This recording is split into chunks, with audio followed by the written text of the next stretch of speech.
जय श्री कृष्ण, राधे राधे. कृष्ण जन्माष्टमी येत आहे, त्यानिमित्त आपल्याला काही उपाय आपल्या घरात करायचे आहेत. हे उपाय केल्याने आपले घरात सुख शांती समृद्धी आणि ऐषाराम, आपलं घर एक प्रकारचं गोकुळ होऊन जाईल. त्यामुळे आपल्या घरात ज्या नकारात्मक गोष्टी आहेत त्या घरातून बाहेर जातील आणि बाहेरची लक्ष्मी आपल्या घरात येईल, सकारात्मक ऊर्जा आपल्या घरात येईल. त्यामुळे जन्माष्टमीच्या दिवशी मी सांगते ते उपाय तुम्ही नक्की करून बघा.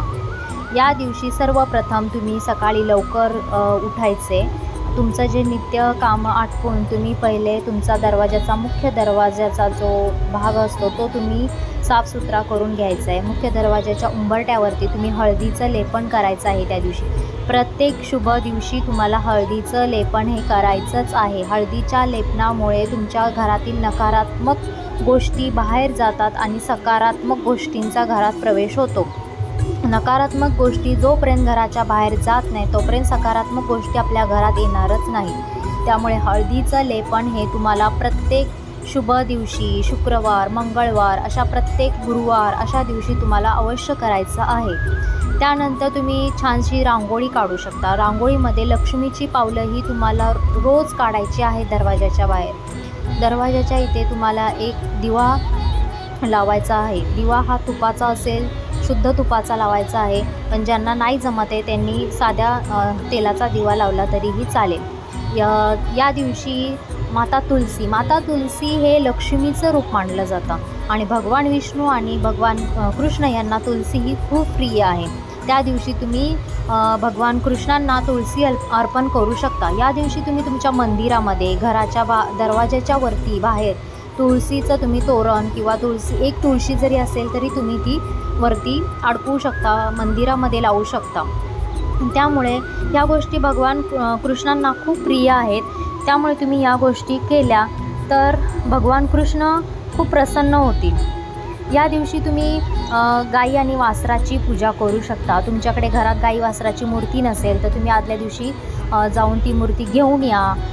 गाई वासरांना तुम्ही या दिवशी गोठ्यात जाऊन चारा देऊ शकता.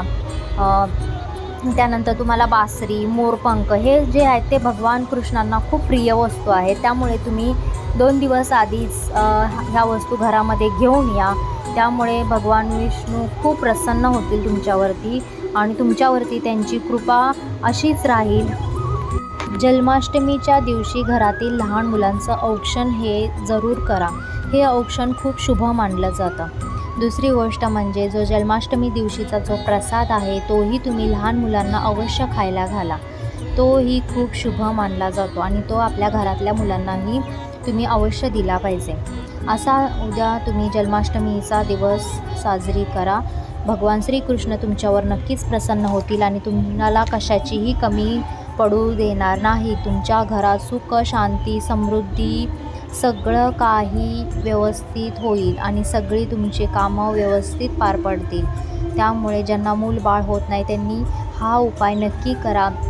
भगवान श्रीकृष्णांना प्रसन्न करा. नक्की त्यांच्या घरी मूलबाळ होईल. माझा हा व्हिडिओ तुम्हाला कसा वाटला हे मला नक्की कमेंटमध्ये सांगा. जर तुम्हाला वाटत असेल की मी अशा प्रकारची माहिती तुमच्यापर्यंत अजून पोचवावी तर मला लाईक आणि सबस्क्राईब करा. मी अजूनही असे नवनवीन व्हिडिओ तुमच्यासाठी नक्की आणेन. थँक्यू. जय श्रीकृष्ण, राधे राधे.